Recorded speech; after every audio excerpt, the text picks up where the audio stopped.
Hi, guys.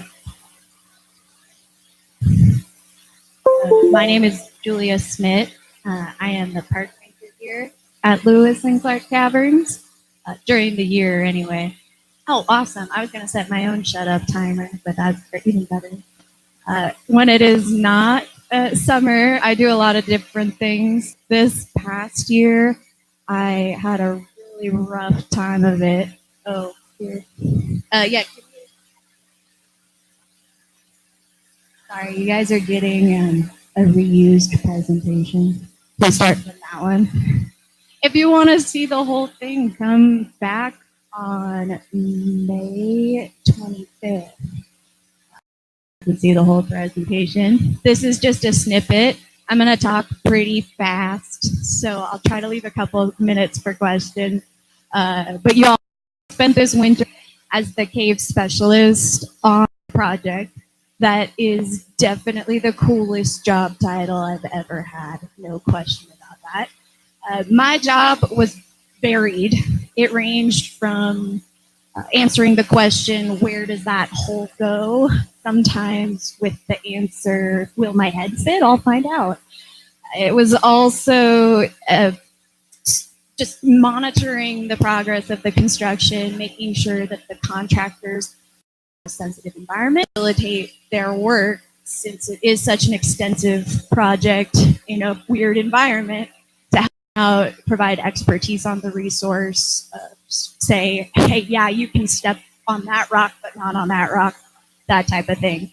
I also was monitoring the bats and approving their methods, making sure that they were, again, adhering by those standards set for them.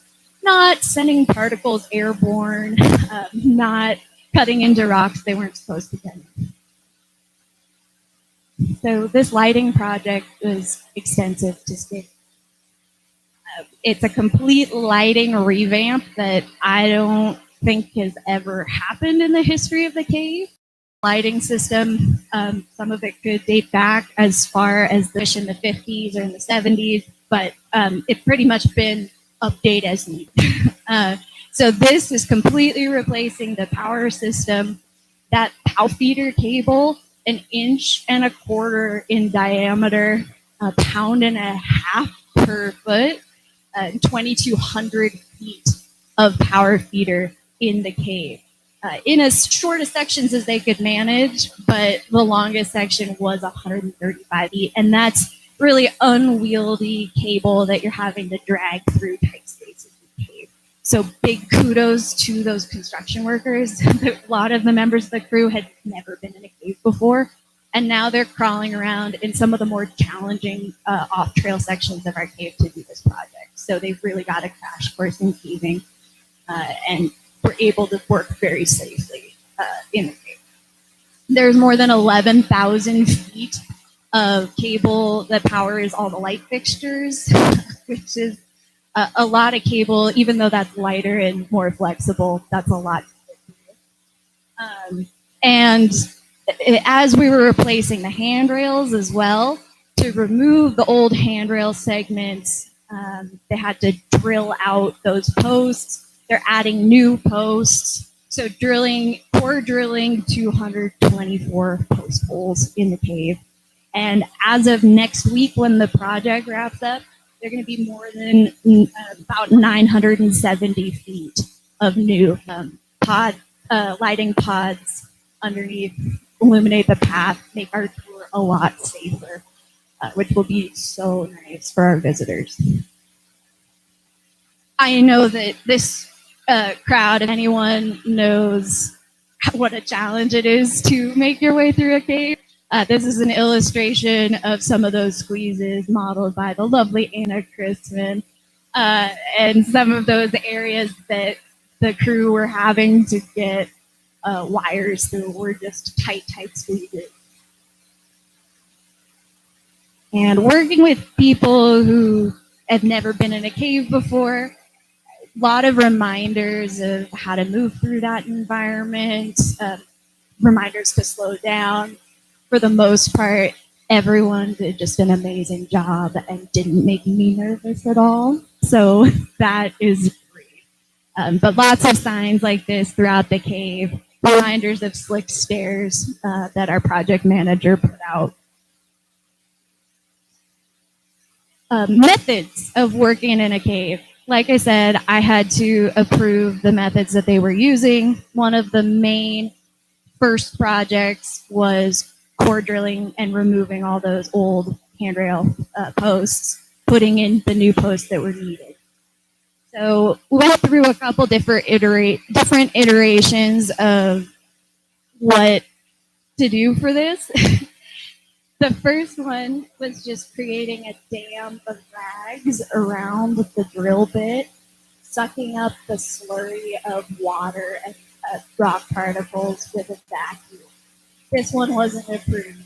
We're in a pretty open area here, far from formation, but there was a lot of splatter that made its way onto the path and could have splattered up and hit formations if there were some nearby, which in many areas there are.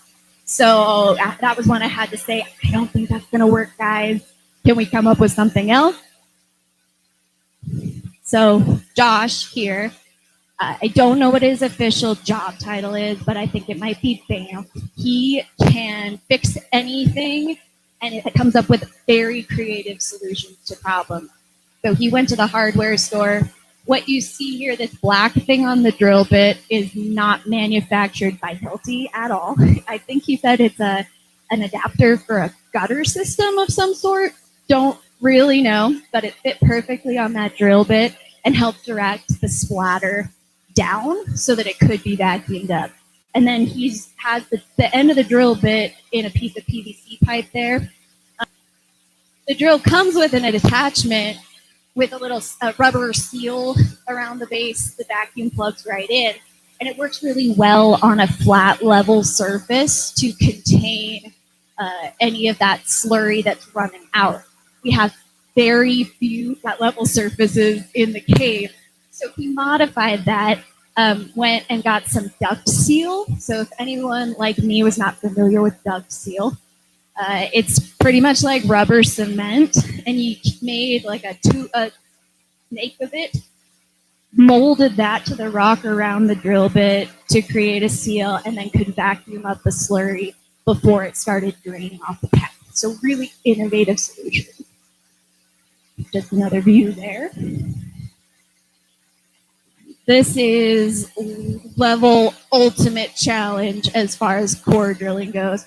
This is the section of the cave we call Back Scratch Alley, and these guys really know why. They were hunched over, bent in half, core drilling here for hours on end. This section was one that I was particularly nervous about because that picture of all the helictite soda straws from the beginning is feet away from where they're working. So a very sensitive area of the cave that sustained a lot of damage in the past, and we really wanted to make sure it didn't have any more damage. So they were working very hard to make sure, and nothing was broken. So I'm really pleased with that. Here is one of the core samples. I have it over here on the counter. I also have a piece of the old electrical wire that has soda straw growing off of it. All of those things are going to be at my desk today, so if anyone wants to get an up-close look, I also have a core drill or a core sample with part of the rusted handrail still in it. So those are all things that over the course of the day, please come take a look. But yeah, very impressive. Even have some helictite still in that pocket. Next big challenge, pouring concrete, mixing concrete in a cave. The Montana Conservation Corps in the 1990s poured the concrete paths that we walk on today. They mixed their concrete right outside the cave, ran in with those buckets, dumped them out, ran back, mixed another bucket. At least that's what they told us. In order to make this process more efficient, they brought in a little tent, did all the mixing inside the tent. Two people fit in, one with the vacuum, mixed that concrete up on your way.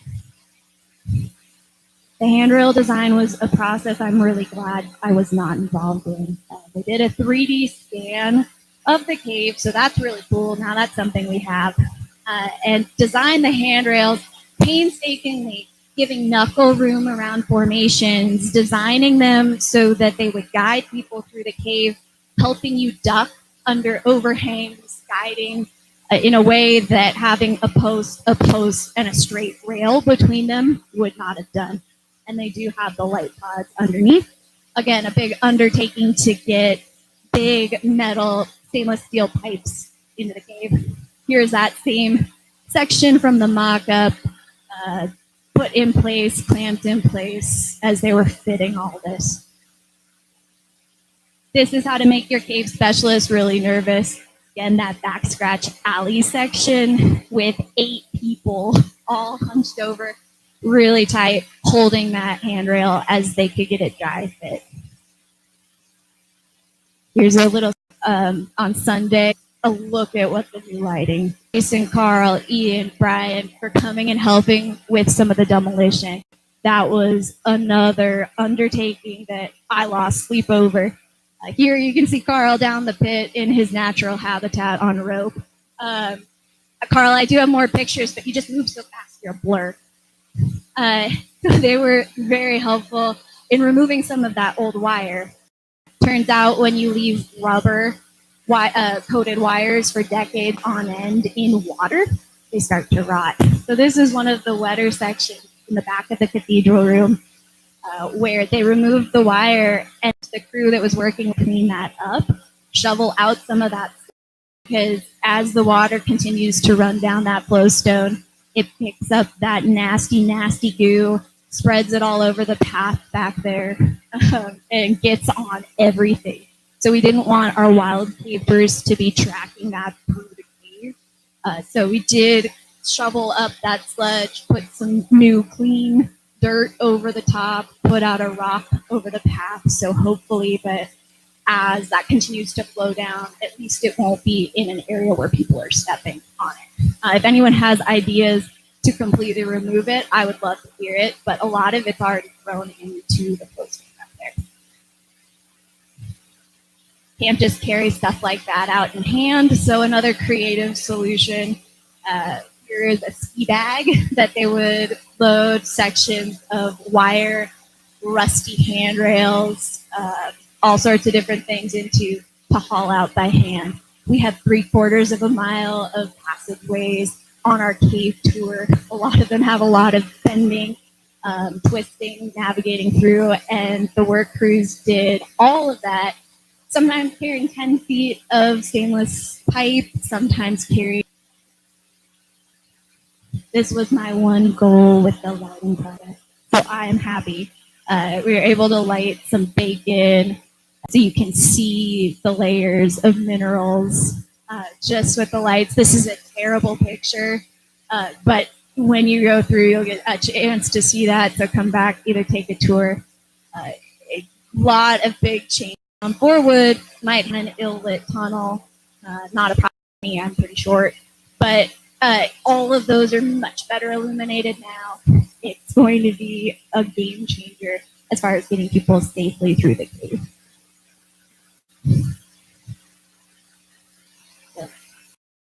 Sure.